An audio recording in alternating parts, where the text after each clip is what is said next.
Ludoviko Einaudi, konpositore eta pianista italiarra, Nafarroa Arenan izango da The Summer Portraits lan berriaren biraren baitan.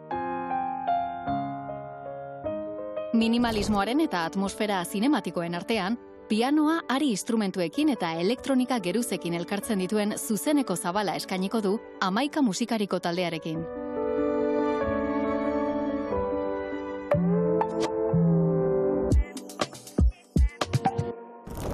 Kalde Arte kaleko arte eszenikoen nazioarteko jaialdia da, Gasteizko espazio publikoak, dantza, zirku, antzerki eta musika proposamenekin biziarazten dituena. Edizio honetan, La Sala konpainiaren Bart eta Ika eta Oinkari konpainien makilotxak bezalako proposamenek lengoaia eszeniko ezberdinak ekarriko dituzte, gorputza, memoria eta ospakizuna erdigunean jarriz.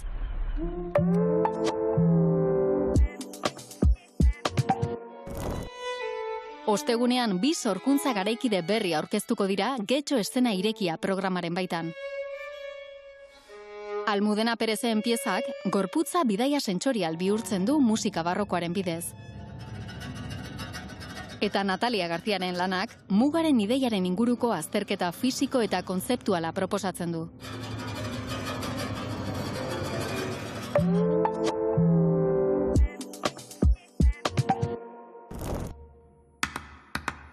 Baionako Zirko Festivalak zirku garaikidearen sorkuntza anitza ekarriko du Baionara, Roland Bart plazan eta hiriko hainbat espaziotan. Egitarauak aireko akrobaziak, oreka jokoak eta gorputzaren mugak esploratzen dituzten ikuskizunak bilduko ditu, umorea eta arriskua uztartzen dituzten proposamenekin.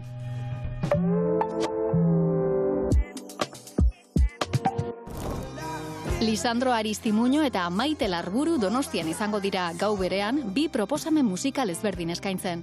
Argentinako kantautorearen folk eta rock elektronikoaren nasketak,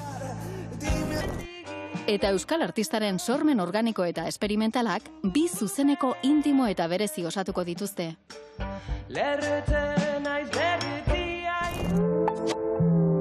Kulturplanik onenak EITB-ren eskutik.